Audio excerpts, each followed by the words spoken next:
Bueno, amigos, ¿qué tal? ¿Cómo están? Bienvenidos a este espacio nuevamente. Hoy vamos a hablar sobre un tema que es, la verdad, muy importante, que nosotros vemos que surge en, en todos, en todas las personas. Hoy por hoy hay algo de este tema que siempre está ahí en la sociedad y que nos está involucrando a todos sobremanera, sobre todo en este tiempo, ¿no? Que es un tema del vacío existencial, lo que Nietzsche también llamaba nihilismo.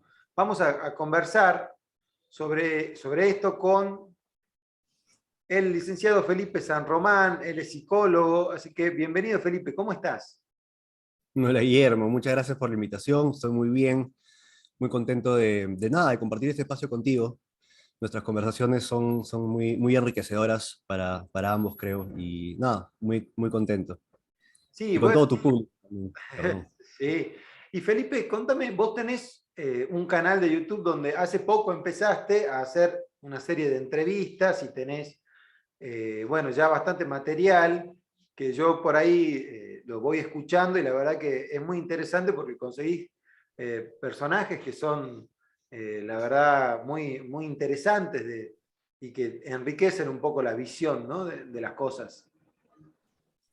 Así es, ¿no? Y claro, he tenido la suerte, ¿no? De toparme con personas como tú, ¿no? Como Jonathan Ramos, como, no sé, digamos, distintas personas que creo que tienen una aproximación importante a problemáticas actuales que nos interpelan y que problematizan nuestra forma de vivir actual, ¿no? Sí, sí, sí. Bueno, la verdad que a mí también fue un gusto conocerte porque realmente compartimos algunas cosas que en el fondo nos unen y que realmente llevar un mensaje hoy por hoy con tanta responsabilidad que uno tiene por estos medios, es importante hacerlo, asumir esa responsabilidad y hacerlo de la mejor manera. Así que bueno, Felipe, quería que empecemos a conversar sobre este tema que es el vacío existencial. Me gustaría que empecemos básicamente por lo primero, que es los hechos, y que me cuentes cómo es que vos estás viendo esto en los casos clínicos, o sea, en tu práctica, si es que se da, de hecho, un vacío existencial o no, si vos, y ya vamos a ir viendo qué es ese vacío existencial, pero a priori, si vos podés identificar que haya problemas en personas puntuales o este tipo de, en principio le voy a llamar de sentimiento, ¿no? Que uno tiene como de vacío. Bueno, yo creo que es transversal, ¿no? Es muy raro, creo, vamos, no sé cómo era antes, digamos, eh, mi práctica clínica no es tan antigua, ¿no? Pero, digamos, dentro de los 10 años que vengo viendo pacientes, creo que algo muy común es que las personas estén un poco confundidas, no sepan bien qué deberían de estar haciendo o no, que tengan siempre esa pregunta de, pero ¿qué hago? ¿No? No tener un propósito claro, ¿no? Preguntarse si lo que están haciendo tiene o no sentido. A veces centrándose en los elementos materiales que tienen en su vida, ¿no? A veces más, a veces menos, pero siempre es como, bueno, tengo todo esto, pero ya, ¿y qué más? ¿No? O sea, no me falta nada en teoría, pero ¿qué más hago? ¿No? Em, por un lado eso, por un lado creo que también hay otros síntomas importantes que señalan a esto también, ¿no? Que son como mucha prevalencia de adicciones, ¿no? Si no son las adicciones más tradicionales, alguna sustancia, ¿no?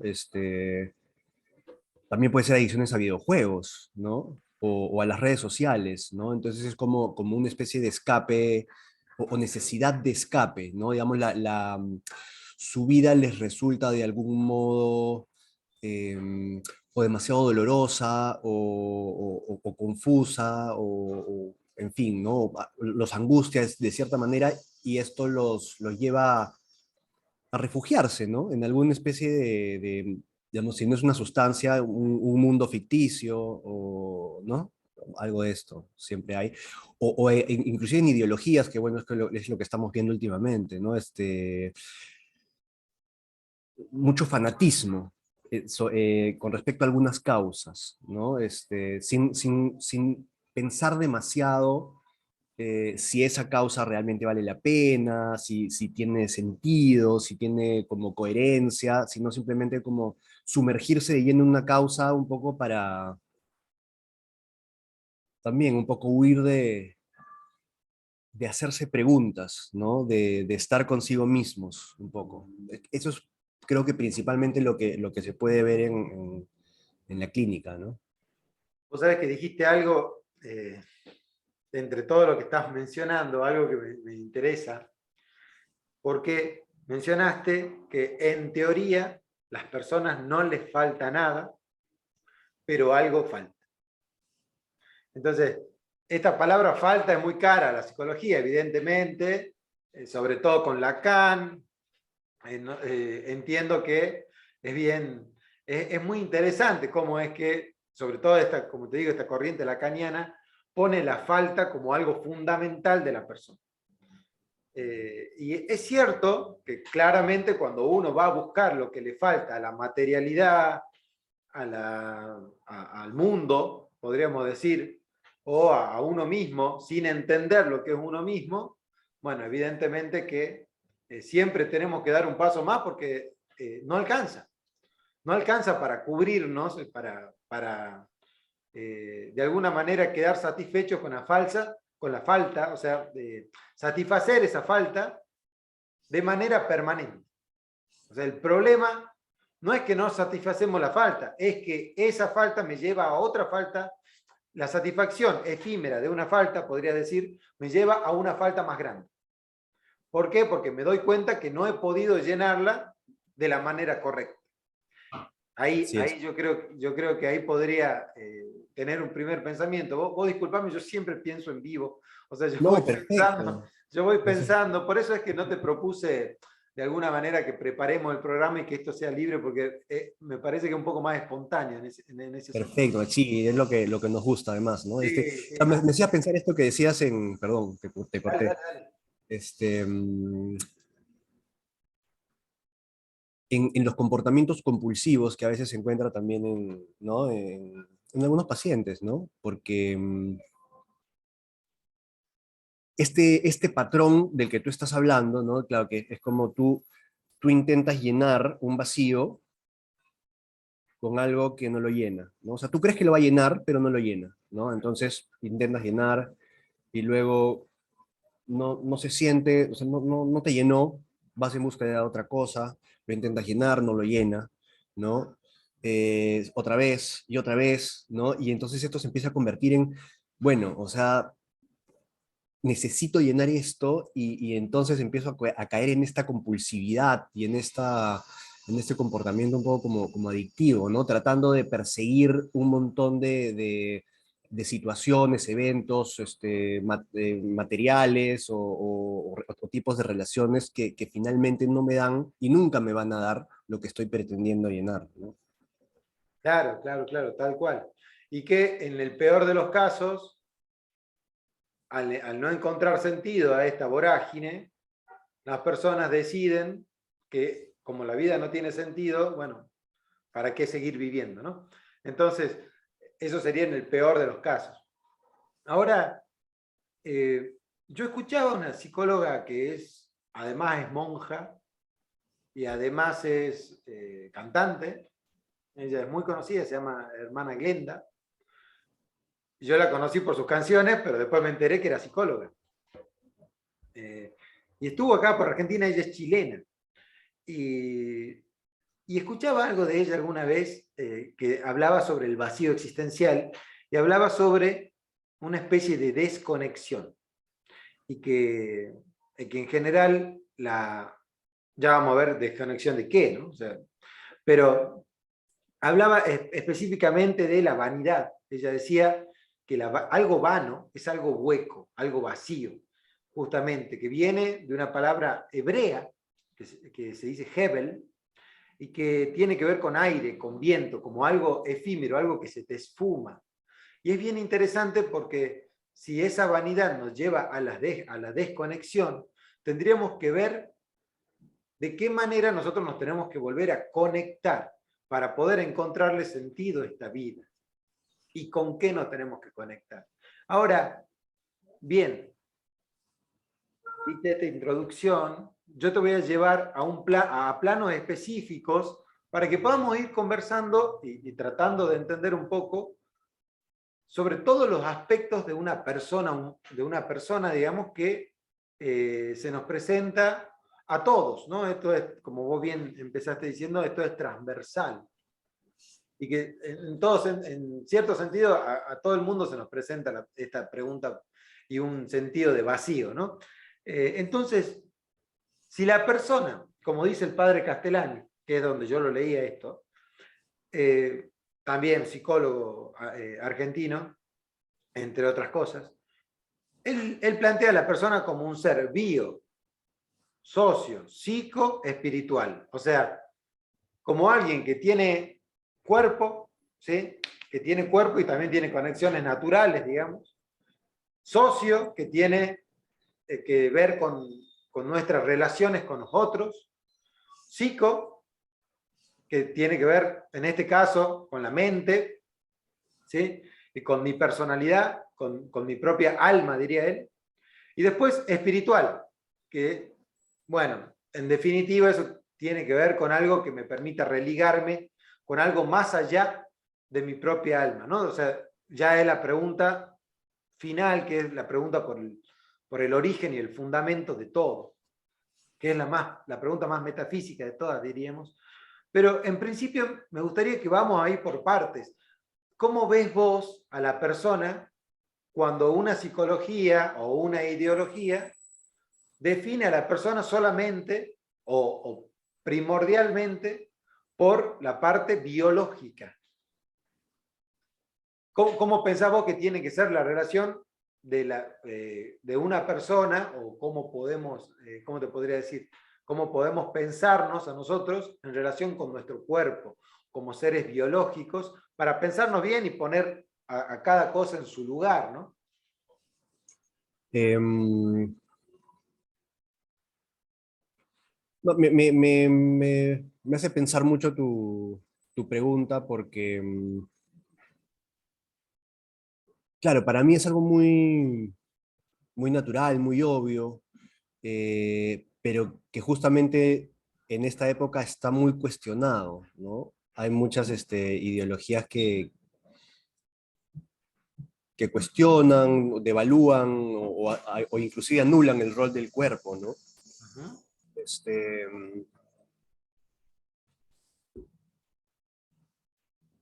claro, somos un cuerpo, ¿no es cierto?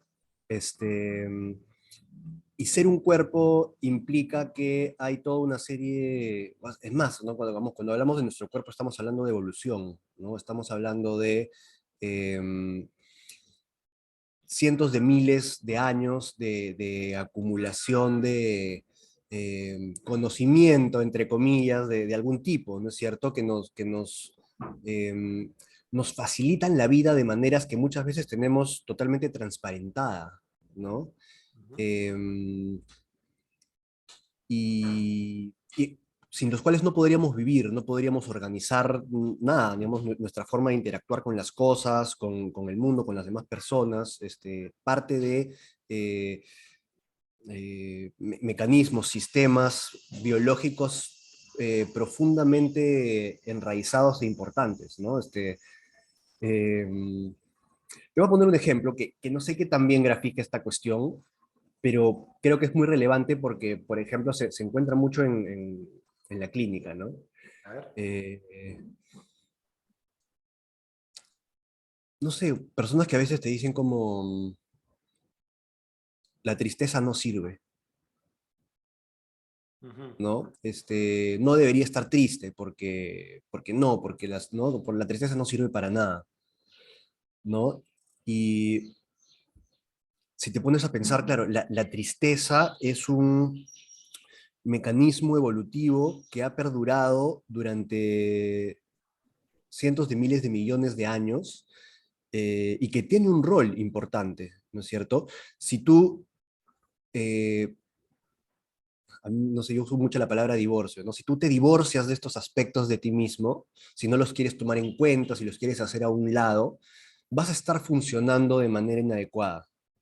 No vas a poder eh, desarrollarte, expandirte, ¿no? Digamos, ahorita en esta época la tristeza, pues, es una cosa eh, temida, a veces repudiada, ¿no? Vilificada a veces, ¿no? Es como, pero la tristeza es una emoción que nos lleva a la reflexión y a poder eh, enfrentarnos con algo que hemos perdido, hacer un duelo correcto y dejar de lado eso que hemos perdido y poder reencontrarnos con algo distinto, eh, y restablecer una relación, digamos, de crecimiento y desarrollo con alguna otra cosa, ¿no? Si no haces primero ese trabajo de reflexionar y soltar eso anterior que de algún modo ya murió, no puedes hacer ese nuevo trabajo de reconectarte con algo vivo que está ahí y que te permite seguir hacia adelante, ¿no? Por ponerte un ejemplo muy, muy concreto, ¿no?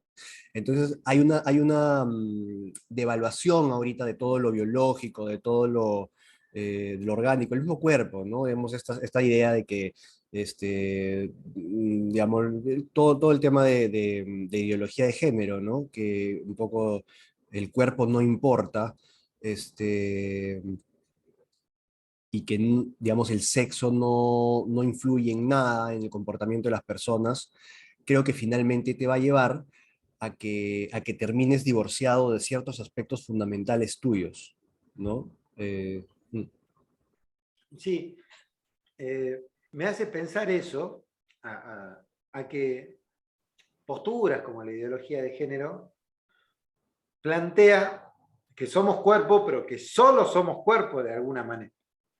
¿Por qué? Porque evidentemente estamos como animalizándonos simplemente porque nosotros ponemos todo el énfasis en nuestro cuerpo, que de alguna manera está un poco, lo despreciamos por un lado, porque podemos pensar que podemos hacer con él lo que queramos, que no tiene un fin en sí mismo, nuestra corporalidad. Vos hablaste del sexo, hoy por hoy, bueno, seguramente de las páginas más rentables de Internet son los sitios de pornografía. Entonces estamos banalizando algo que es de las cosas más íntimas que tiene una persona y que realmente afectan. Y más o menos para dejar en claro que nosotros, si bien tenemos este aspecto corporal, ponerlo en el centro de la vida trae problemas, porque, por ejemplo, muchas personas pueden llegar a tener, bueno, se sabe muy bien con el tema bulimia y anorexia, que lo que está en el centro es el cuerpo, y que deviene de una sociedad perfeccionista en términos corporales. Deviene de que nosotros tengamos muchas exigencias estéticas, que son incumplibles, porque de hecho las personas que, por ejemplo, una página tan nociva como Instagram, una aplicación tan nociva como Instagram, que te permite ver la perfección de otros cuerpos, que en realidad no son tales porque están todos bajo filtros o bajo, bueno, diferentes, eh, bueno, Photoshops o esas cosas, digamos, que le hacen retoques a las fotos y que terminan, parecen cuerpos perfectos, pero que en la realidad no lo son. Bueno, eso por un lado. si nosotros ponemos en el centro eso, bueno, vamos a tener personas que todo el tiempo van al gimnasio, que comen solamente lo que le hacen crecer los músculos, o lo que los pone más lindos, o lo que, etcétera, etcétera, etcétera. Y que devenimos en cirugías estéticas innecesarias, sobre todo cada vez más jóvenes, las personas que se quieren hacer cirugías, bueno, y todo lo que conlleva esto, que también tiene que ver con una sociedad de consumo, ¿no?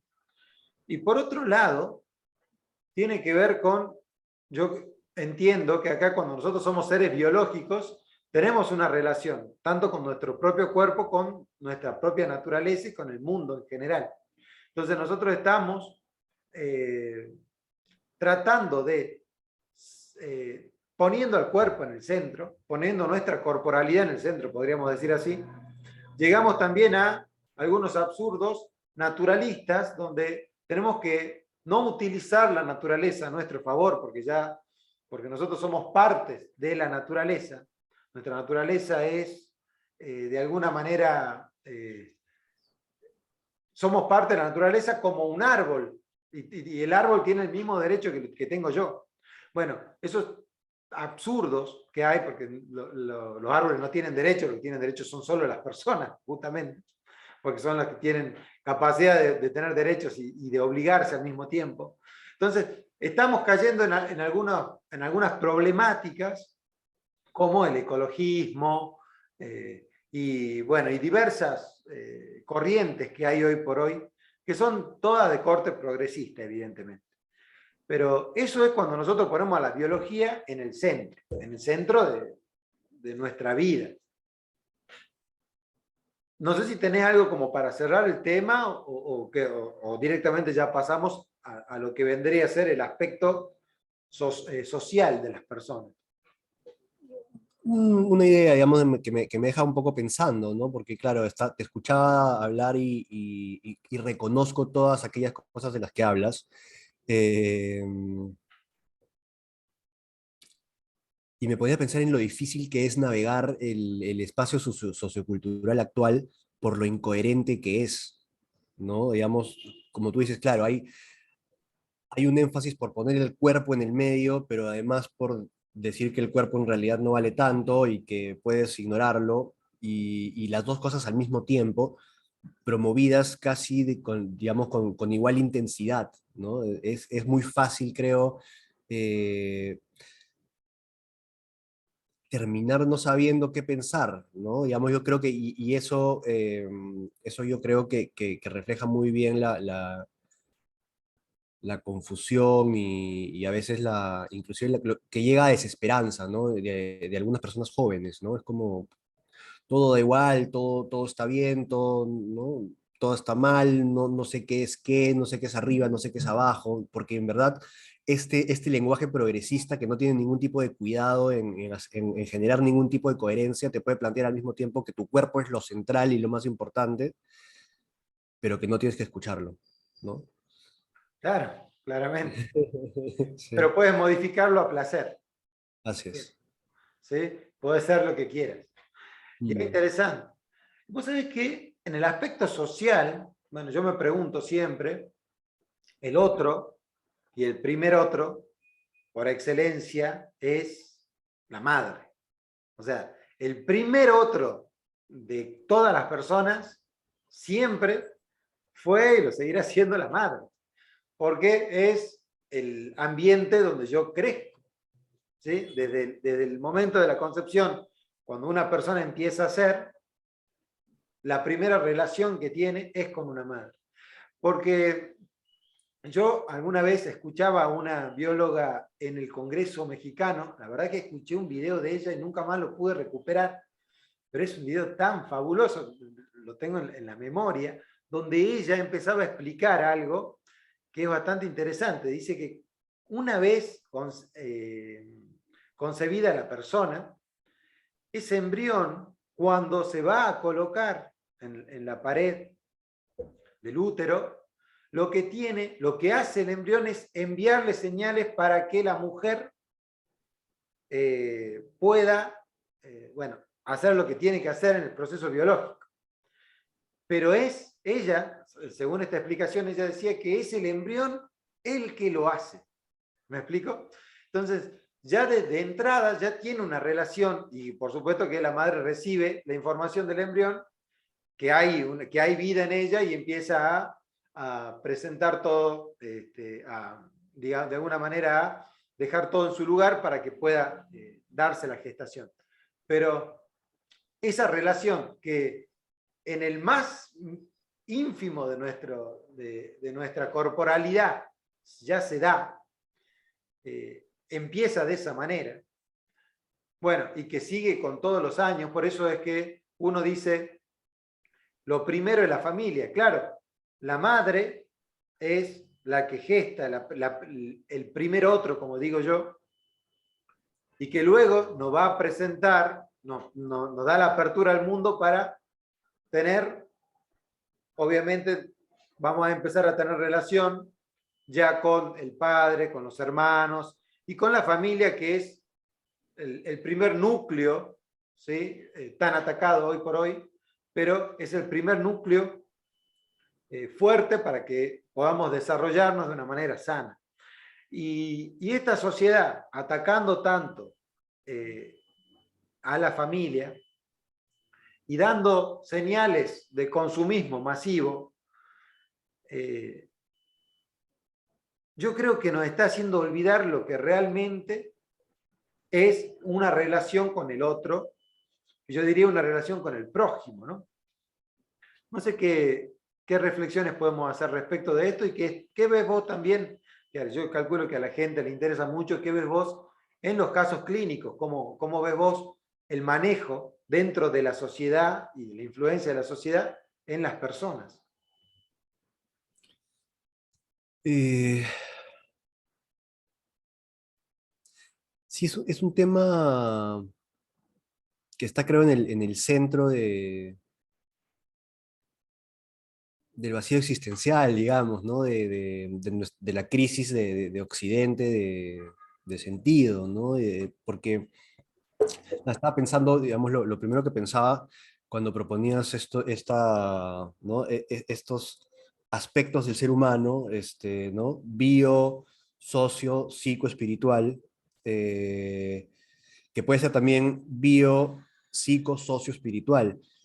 Este socio y psico, en realidad, es muy difícil eh, ponerlo en orden, porque no sabes qué poner primero, si lo psico o lo socio en realidad en el ser humano son casi lo mismo, ¿no? Nuestra naturaleza tan profundamente social eh, determina que nuestra concepción de nosotros mismos dependa necesariamente de nuestra relación con este primer otro, ¿no? Que idealmente tendría que ser la madre, digamos que puede ser otra persona, pero finalmente la noción de familia es inescapable, ¿no es cierto? Este, mm, y la familia, como tú dices, está en un ataque constante últimamente, digamos,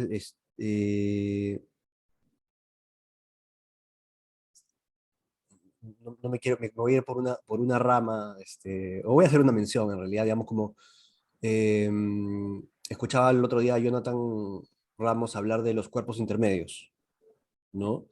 Eh, que en general están siendo o están muy devaluados o muy empobrecidos, ¿no? Hay una fuerte noción de el Estado como lo más importante y más bien hay un empobrecimiento desde el núcleo, ¿no? Desde la familia. La familia ya no tiene por qué ser importante y más bien hay una invitación a consumir y a que lo que importa es lo material. Entonces, esto termina generando una atomización, una sensación muy fuerte de soledad, de, em, inclusive a veces no terminar de poner a prueba estos, estos elementos tan importantes de nuestra propia mente y de nuestra capacidad de relacionarnos con nosotros, como es poder resolver de forma, ¿no? Digamos, a través del amor y ¿no? el amor entendido como ágape, ¿no? En el seno de nuestra familia, esas diferencias que nos hacen distintos del otro, ¿no? En la familia, en teoría, tendríamos un espacio ideal para poder entender lo que es un otro, y para entenderme también entonces quién soy yo en relación a esos otros, ¿no? Se profundiza mucho mi concepción de mí mismo, mi forma de entenderme, me conozco, y entonces al conocerme, eh, eh, eso me permite desarrollarme, crecer, ser mucho más efectivo en las cosas que voy a hacer, saber hacia dónde quiero ir, ¿no? Y también me permite saber que va a haber un otro que no necesariamente va a pensar como yo, ¿no? Y que también tengo que de alguna manera incluirlo, ¿no? Y que si no coincidimos en todo, tampoco pasa nada, ¿no? Y él también puede incluirme a mí y no obligarme a pensar como él y viceversa, ¿no es cierto? Todo eso tan fundamental se está perdiendo, porque claro, ya no hay, digamos, las mamás son todas unas locas y el papá no vale nada y ¿no? Además todos los hombres, ¿no? Con un poco estas ideas feministas, ¿no? Todos los hombres son unos autoritarios, tóxicos, eh, y entonces, claro, ya ese primer lugar en donde todas estas cosas tan importantes pueden suceder de forma saludable, ya no está. ¿Y qué nos quedan? Las redes sociales, ¿no? Y en las redes sociales hay toda una suerte eh, hay una superficialidad alucinante, ¿no? Todo lo que te interpela del otro es un fragmento retocado en Photoshop o de alguna otra manera del otro. Eh, ya no tienes por qué eh, entrar en una verdadera relación y ahí resolver ciertas asperezas y en ese resolver asperezas crecer tú y crecer la otra persona, eso ya no es necesario, ¿no? Porque además si la otra persona no te cae bien, simplemente la borras de tus amigos y agregas a otro más, ¿no? Entonces yo creo que eso ha cambiado muchísimo y está realmente, digamos, yo no sé cuál va a ser el efecto de eso de aquí a 10 años, a 20 años, ¿no?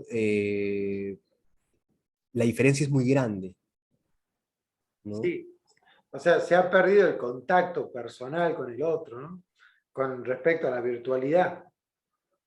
Y sí, es cierto, cierto. ¿Cómo ves vos la influencia de la sociedad en la persona?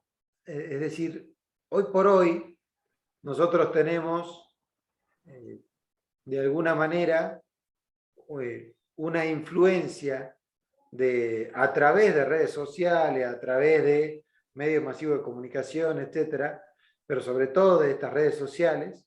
¿Cómo ves vos la influencia que hay de las corrientes de pensamiento actuales para con la salud mental de las personas? Em,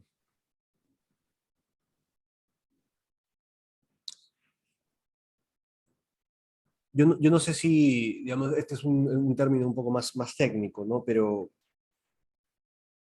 algo que se está viendo cada vez más, que tiene que ver también con lo que estábamos conversando hace un ratito, igual, ¿no? Digamos, dentro de este plano psicosocial o sociopsicológico, este, mm, a propósito de esta desintegración de la familia y de las relaciones en general, digamos, como te decía, ¿no? Uno aprende a ser quien es en relación a otros, ¿no? Uno en la matriz de ese ser social, uno se va conociendo a sí mismo y se va construyendo a sí mismo, ¿no?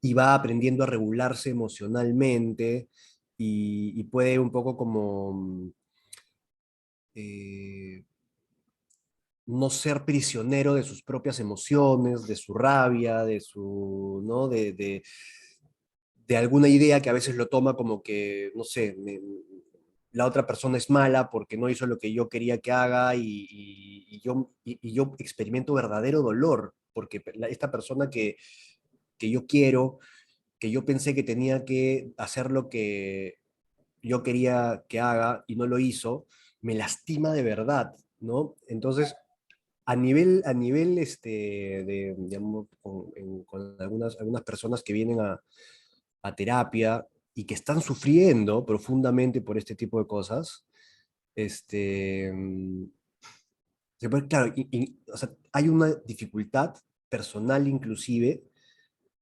para poder eh, confiar en sus propias emociones y utilizar sus propias emociones para relacionarse con los demás y con el mundo de manera constructiva, ¿no? Y los medios de comunicación ahorita yo creo que lo que están haciendo es exacerbar todo eso, ¿no? O sea, porque claro, digamos, si digamos, un poco la tierra, digamos, en la que las nociones socioculturales van a implantarse y germinar eventualmente, es una tierra débil, ¿no? Refiriéndome a este empobrecimiento de la propia persona en su capacidad para relacionarse consigo mismo y con sus propias emociones, eh, empieza a encontrar en medios de comunicación una información completamente desordenada, en donde no importa, digamos, no hay ninguna lógica de base que haga que la información sea coherente. Hay un montón de personas diciendo cosas muy disímiles porque tienen sus propias agendas y, y enfrentando a unos grupos contra otros y se genera esta sensación como de enfrentamiento constante, ¿no? Digamos, y la imposibilidad de entender al otro, finalmente, ¿no? Uy, no, está así. Sí. Perdón, ahí está. Tal cual, lo que vos decís, la imposibilidad de entenderse, de comunicarse y todo lo que ello acarrea, ¿no? En la vida de una persona. Cuando uno no puede hacerse entender. Muy Sí, complejo, muy complejo. Eh, bien, más o menos quedó claro, digamos, la problemática que hay eh, en el aspecto eh, social. Y ahora, en el aspecto psicológico, en torno a la propia personalidad y a la propia identidad, que es más o menos de lo que venimos hablando un poco, eh, me parece muy interesante porque, como vos bien decís, es muy difícil decir que yo tengo un desarrollo propio independientemente de mi círculo social, sobre todo el familiar y el directo. Pero nosotros en alguna medida pasamos de ser totalmente dependientes a ya poder construir nuestra personalidad. ¿Por qué lo digo así como construir? Porque de alguna manera hay una responsabilidad propia en algún momento. Yo creo que es en el momento que ya tenemos una madurez para darnos cuenta de que por más que nuestra historia nos esté de alguna manera condicionando, somos capaces de reescribir páginas y de poder darle un sentido a todo lo que nosotros venimos viviendo y en función de un futuro que nosotros estamos buscando. Eso es la capacidad que tiene la libertad de la persona, la libertad personal. Y eso me parece totalmente fabuloso porque somos el único ser en el mundo que podemos hacer esto, ¿no? De alguna manera nos toca a nosotros la responsabilidad de tomar la rienda de nuestra vida para lo que viene. Yo creo que el vacío existencial es justamente esto, es que me está superando la realidad, me supera toda mi realidad, porque yo no puedo construir justamente lo que debería construir. Vos viste que al principio empezaste hablando también, ¿qué debería hacer? Las personas se preguntan, yo no sé qué debería hacer. Y bueno, ese deber ser está impreso en nuestros corazones y de alguna manera tenemos que darle cabida, porque cuando nos empezamos a preguntar esto, por ahí deviene la angustia y la desesperación. Así que no sé qué opinás vos ya en relación al sentido de responsabilidad que tenemos cada uno de nosotros en asumir nuestra historia y empezar a construir lo que viene de nosotros, ¿no? ¿Cómo ves vos esa capacidad humana que tienen las personas respecto de esto? Eh, bueno, es una pregunta compleja porque creo que de alguna manera incluye todos esos elementos de los que hemos estado hablando, ¿no? Porque no somos totalmente libres, ¿no? Tenemos toda una suerte de influencias biológicas, ¿no? Digamos, una naturaleza, ¿no? Tenemos una historia que comienza con nosotros como infantes, y somos, digamos, crecemos en el seno de una familia eh, con sus virtudes y con sus defectos, ¿no? Y, digamos, con las limitaciones de nuestros padres, que muchas veces dejan huellas, huellas dolorosas, huellas complicadas de superar, ¿no? Porque, claro, digamos, el cerebro humano de un infante es, es un órgano muy potente y llenecito de potencial, de puro potencial, ¿no? Y rápidamente ese potencial se va sesgando, porque tiene que sesgarse, porque tiene que adaptarse a la vida, digamos, tiene que reducir ese potencial y encauzarlo, digamos, este, para empezar a ser efectivo en las cosas que va a tener que ir haciendo, ¿no? Que la vida le va a ir exigiendo y sus padres, y no siempre ese proceso o nunca en realidad está libre de sufrimientos, y entonces vamos empezando a incorporar diferentes maneras de ver el mundo y de interpretar las cosas, sin quererlo, ¿no? De forma automática, porque necesitamos en algún momento hacerlo así para adaptarnos al medio en el que estamos. Entonces, venimos con ese bagaje en el momento en el que ya nos damos cuenta que sí tenemos un grado importante de libertad, ¿no?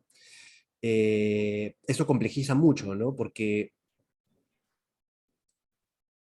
un poco para llevar las cosas al ámbito clínico, ¿no?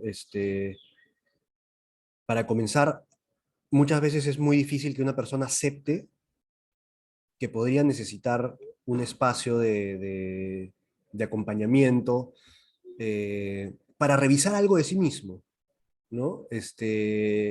Ya sea porque yo tengo mi forma de ver las cosas y mi forma de ver las cosas es la única forma de ver las cosas, que es una tendencia humana muy común, ¿no? Es como, no me interesa ver más porque esta es la forma ¿no? Como yo ya tengo la verdad y las demás formas de ver no me importan, ¿no? Como la actitud natural que llamaba Carl Rogers y Edmund Husserl primero. Pero por un lado eso, por otro lado también a veces la posibilidad de pedir ayuda también es compleja porque implica un compromiso con uno mismo y además una entrega de algún modo a exponerte a ver cosas de ti mismo que probablemente no te gusten nada y que te van a doler mucho, ¿no? Y ese paso también es complejo de dar, ¿no? Y una vez ya en un proceso de terapia, claro, digamos, es como elemento por elemento, a veces hay esta lucha, ¿no? Estoy como, no, pero esto yo no lo quiero cambiar porque es mi forma de ser. O, eh, no, esto no lo quiero ver porque me duele mucho, ¿no? Y van a ser como obstáculos permanentes en el camino de una persona que quiere como autoexplorarse, ¿no? Pero el camino de autoexploración no solo es posible, sino es fundamental, porque nos lleva de aquello que nos ha venido dado de alguna manera por biología y por socialización, a realmente convertirnos en la persona que podemos ser y queremos ser, ¿no? Es un paso indispensable finalmente, digamos como si queremos realmente alcanzar nuestro potencial, tenemos que pasar por esa ruta, ¿no es cierto? Este, mm, no sé. Sí, no, me parece muy bueno. Me parece muy bueno porque justamente vos estabas hablando de potencialidad. Y sí, la persona tiene un alto grado de potencias a desarrollar y que siempre está abierta a ello, ¿no? Lo cual es fantástico. Pero al mismo tiempo nos angustia el hecho de no poder ir desarrollándolas. Y, y tampoco saber para qué las tengo que desarrollar. ¿Sí? Mm, ¿O qué potencias tengo que desarrollar más? ¿Para qué? ¿Para qué lo hago? Yo creo que siempre nosotros, cuando nos preguntamos un por qué, nos estamos preguntando por nuestros comienzos. Pero cuando nos preguntamos un para qué, nos preguntamos muchas veces por el origen de las cosas. O sea, hacia dónde van, ¿sí? Tiene que ver con de dónde vienen también. ¿Por qué digo esto? Porque muchas veces, por ejemplo, en el coaching, ¿qué se enseña? Trayendo como estas técnicas que están muy difundidas hoy. En el coaching se enseña algo que es bastante interesante. Ellos te dicen, cuando nosotros hacemos la pregunta del por qué, la persona inmediatamente se retrotrae al pasado. ¿Sí? Pero ellos no están acá para hablar del pasado, sino para hablar de su futuro. O sea, para poder reconstruir el futuro, más allá de cómo haya sido su pasado. Claro, pero entonces ellos dicen, vos en vez de preguntarle por qué, tenés que preguntar para qué. Entonces la persona es como que se enfoca en el futuro. Pero están obviando, de alguna manera, una conexión entre las causas. Aristóteles, vos sabés bien, tiene 4 causas donde explica todas las cosas. Él explica que todo tiene una causa eficiente, una causa formal, una causa material y una causa final. Y en este caso, la causa eficiente tiene que ver con la causa final, porque quien lo hizo también es el mismo que le da el sentido a ello y le está dando la propuesta de sentido de la causa final, que es básicamente lo que nosotros estamos preguntándonos acá. Si nosotros seríamos aristotélicos, diríamos, cuando estás preguntando por el vacío existencial, estás preguntando por la falta de causa final de la persona. Entonces, en ese sentido, preguntarse por qué es la mitad de la pregunta del para qué. así es. Entonces, el coaching, al no tener profundidad, ¿sí? Porque no la tiene, porque evidentemente uno hace un curso de 6 meses y ya dice que es coach y se sienta frente a personas donde la persona por ahí desnuda un poco su alma y no sé si el coach sabe qué hacer con eso. El coach solamente le permite decir que es útil, ¿sí? Como que en realidad, de hecho, eso es el coaching, ¿no? El coaching se basa en la utilidad, como si las personas seríamos útiles. En realidad las personas no somos útiles, porque los útiles son medios para otros fines. Y como la persona no es un medio, sino un fin en sí mismo, bueno, ahí cambia la perspectiva totalmente. Entonces, si el coaching sería un poquito más aristotélico, entendería la importancia del preguntar por qué para poder resolver el para qué. porque no podemos desligar una de otra pregunta. Las dos preguntas van entrelazadas y siempre nos interpelan al mismo tiempo, diría yo. No sé qué opinas de esto vos. Sí, amo, y pensando justo en términos de lo que nos preocupa, ¿no? Que es el vacío existencial. eh, Tenemos lamentablemente muchas formas distintas de terapia, ¿no?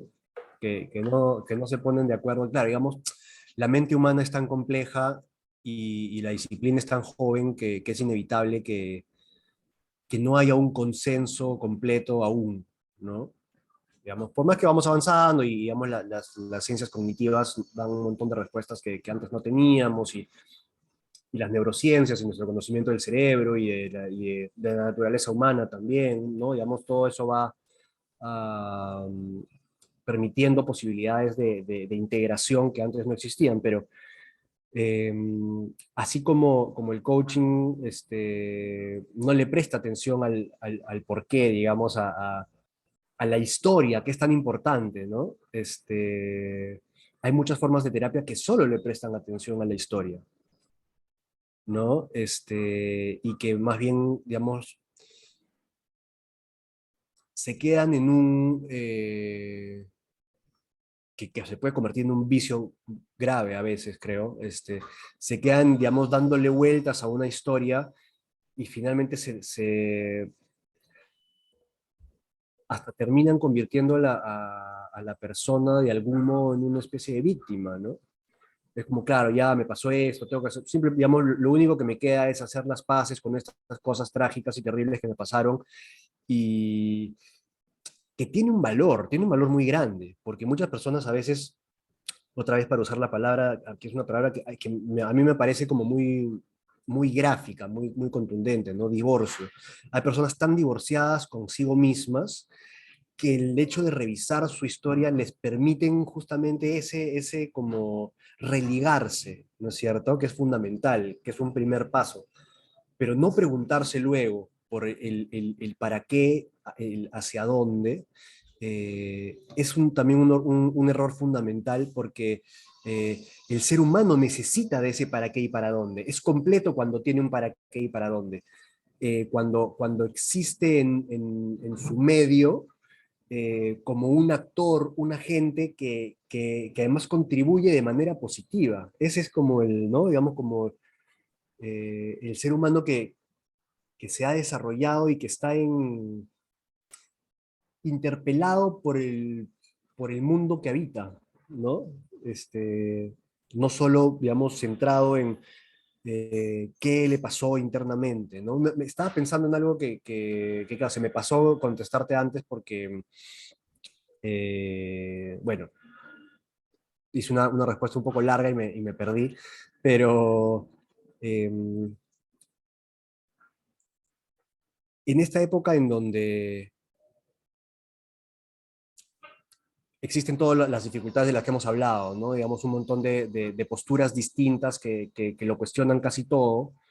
Eh, una de estas cosas cuestionan también la posibilidad de incluir al otro en mi construcción de mí mismo y en cómo yo me veo, ¿no? Digamos, es esta idea de, ¿no? Como yo me siento así y así soy, y es como, esta es mi identidad, y mi identidad yo la decido en mi propia cabeza, sin preguntarle a nadie y sin necesidad de que el mundo me informe sobre si esa identidad funciona o no funciona en la vida, ¿no? Yo simplemente me imagino que soy eso que yo me he imaginado ser, y no importa si yo realmente estoy,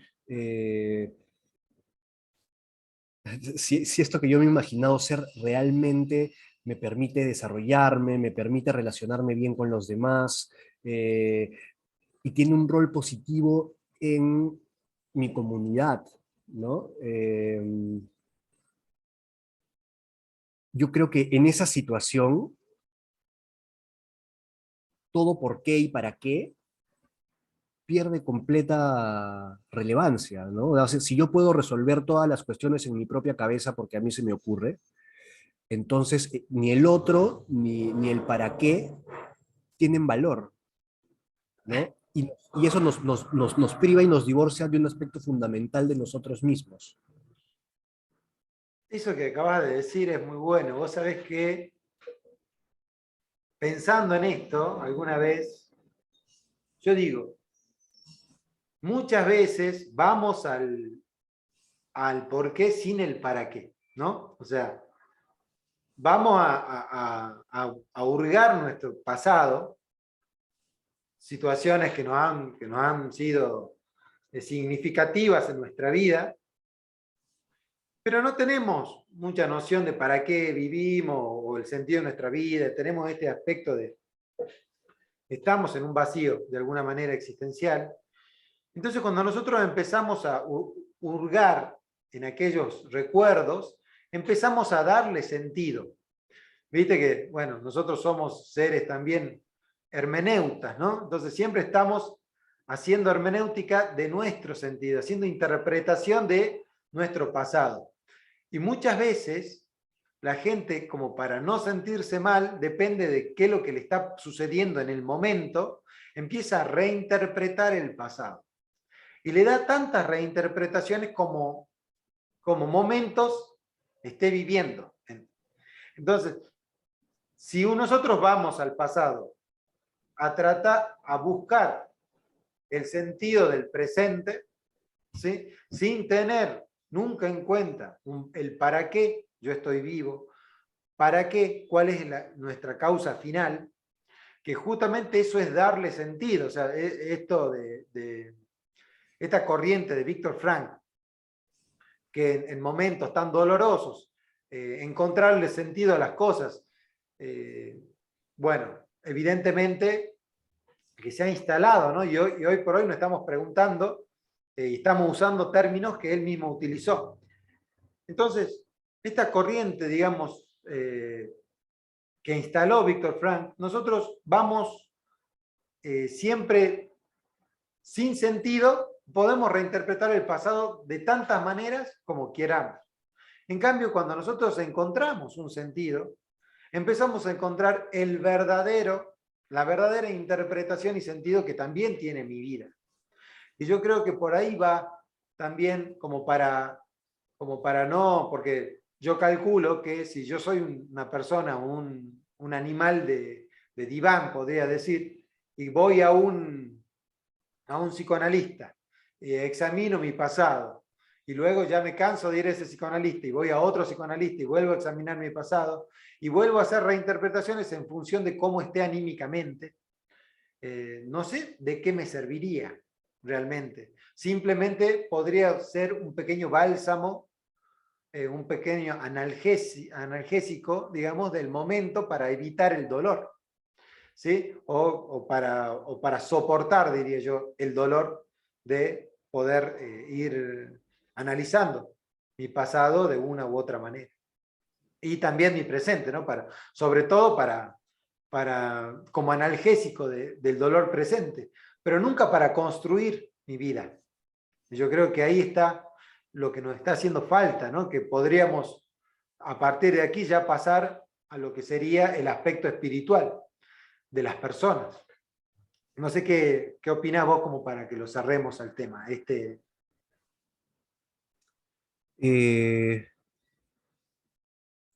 Creo que yo creo que además después ya lo vengo pensando, ¿no? Porque, eh, claro, es otro aspecto del ser humano que también está tan cuestionado y empobrecido, ¿no?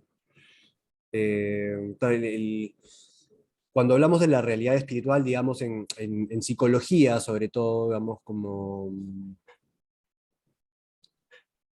es muy complejo entrar en temas, digamos, de repente más religiosos o más teológicos, eh, se intenta entender lo espiritual eh, acertadamente, creo, ¿no? Digamos, para guardar las formas de la psicología, digamos.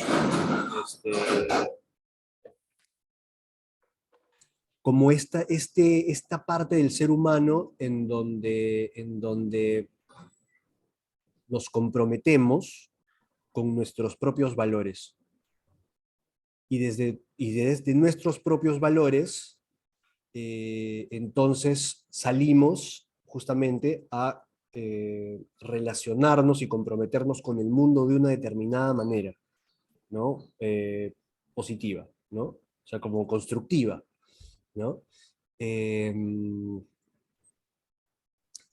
y eso, digamos, como nosotros lo sabemos, claro, eso remite a toda a una tradición, en nuestro caso judeocristiana, de valores muy profundos. Hay unos sistemas de valores muy ricos, muy complejos, que están a la base de toda nuestra civilización, de nuestra cultura, y que nos han dado orden desde siempre, ¿no? Nos han permitido ordenarnos en el mundo y saber eh, no solo cómo relacionarnos con los demás en comunidades más grandes, sino además a qué vale la pena que yo me dedique, ¿no? ¿No? ¿Qué vale la pena para que yo le dedique mi vida a eso? ¿No? ¿Qué es lo suficientemente importante para que yo, y como decía Frankel, ¿no? No solo a veces como dedicarle mi vida, sino también de repente dedicarle mi muerte, ¿no? Estoy dispuesto a morir por esta causa, ¿no? Este, mm, y eso solo es posible cuando este ámbito, cuando este aspecto del ser humano que justamente nos interpela a este nivel, ¿no? De los valores fundamentales, de qué vale la pena, digamos, por qué vale la pena vivir y morir, ¿no? Em, Cuando en el momento actual, digamos, todo eso es ficción, en teoría, ¿no? Digamos, la narrativa sociocultural actual nos dice que todo eso es ficción, que en realidad todo es relativo, ¿no? O sea, tú elige pues qué quieres hacer, pero en realidad nada vale la pena, nada es importante, todo da un poco igual, y en esa situación, claro, si todo da igual, entonces mejor me refugio en el placer, o me conformo con cualquier cosa, ¿no? Me conformo, cuando digo me conformo, es como eh, empiezo a vivir en base a lo que hacen los demás, ¿no? Este, o me someto a alguna causa de alguien más, ¿no? Como suceden con muchas ideologías, ¿no? Entonces, claro, quizás es el aspecto del ser humano que se ha empobrecido más con todas estas, digamos, esta historia de crisis en la filosofía y últimamente, digamos, que está bajo ataque directo digamos, por medio de estas filosofías más posmodernas, progresistas, ¿no? Tal Ya el cual. ser humano tiene que dedicarse, ¿no? O qué hacer. Sí, vos sabés que la modernidad trae la razón, ¿sí? Trae la diosa razón, de la cual es una diosa, la cual no, yo creo que, parafraseando a Nietzsche, no hemos podido matar todavía. Es es una racionalidad muy fuerte, donde nosotros nos ponemos a nosotros, nos inmanentizamos y ponemos a nosotros en lugar de aquello que es trascendente a nosotros, superior a nosotros. Yo creo que acá el concepto de Dios es muy fundamental, porque de alguna manera este aspecto religioso, vos hablabas de valores en la psicología. Mira, eso que vos decís está muy bien, porque evidentemente vos te manejas en un marco eh, científico y que tenés que darle un poco, en principio, un contexto profesional a la respuesta dentro de la psicología, te hablo, ¿no? Pero yo Así es. puedo, básicamente, de alguna manera salir un poco de la psicología y vincularla a estos sistemas de valores con el origen del sistema, de los sistemas de valores judeo-cristianos, que básicamente es la religión. Entonces, si nosotros queremos los valores, una vez Habermas, hablando con Ratzinger, le decía, a nosotros nos gustan sus valores, pero no nos gusta su religión. Y evidentemente, nosotros no podemos secar las raíces de la religión, de los valores. Esos valores son frutos de una religión. Entonces, la religiosidad es muy importante en esos términos, y las Claro, que él personas... decía que este sistema de valores era un árbol, pues, ¿no? Claro, Y tenía unas raíces y que si esas raíces morían, moría también el árbol, ¿no?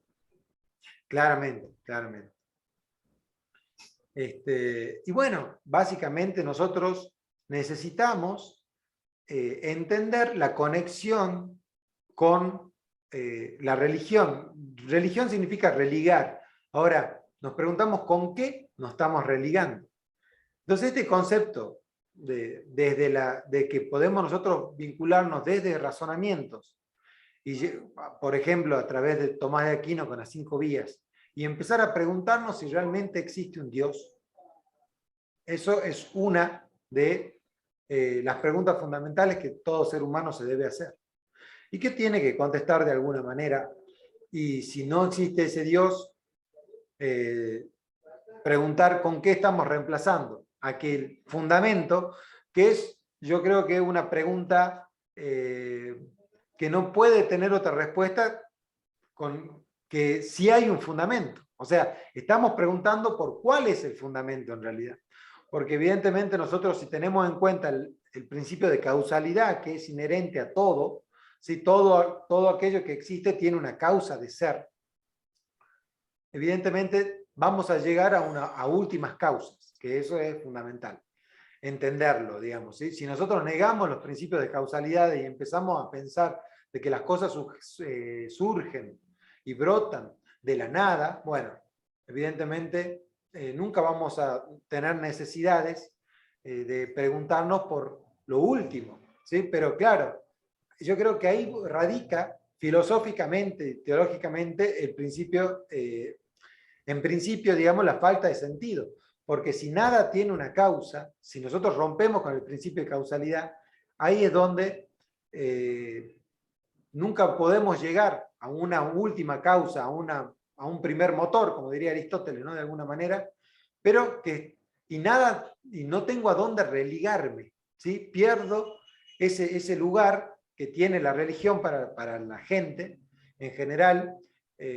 Nosotros, bueno, yo soy católico, digamos, y eso lo encuentro en la Iglesia Católica, pero la religión tiene un sentido espiritual en el hombre que lo permite ubicarse dentro del cosmos, ¿sí? Y permite hacer todo, ubicar todo en su justa medida y en su justo lugar.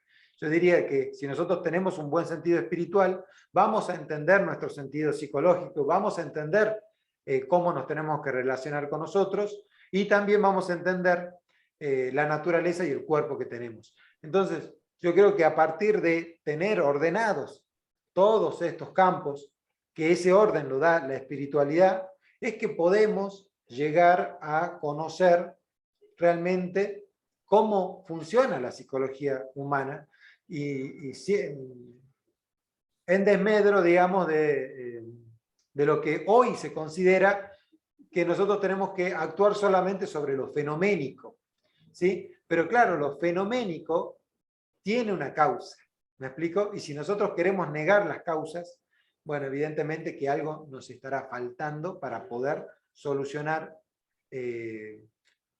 los problemas de las personas y sobre todo de este sentido espiritual, perdón, de este vacío espiritual, de esta falta de sentido, que, como yo dije al principio, a mi entender, a mi humilde entender, es una señal de una desconexión, justamente hablando de desconexiones, de una desconexión espiritual que tiene la persona, porque evidentemente nos está faltando volver a ligarnos con el origen de la vida y el sentido de la vida, que no lo damos nosotros, porque ustedes fíjense que Víctor Frank, cuando escribe su libro, él dice el hombre en busca de sentido, no el hombre en busca de crear el sentido.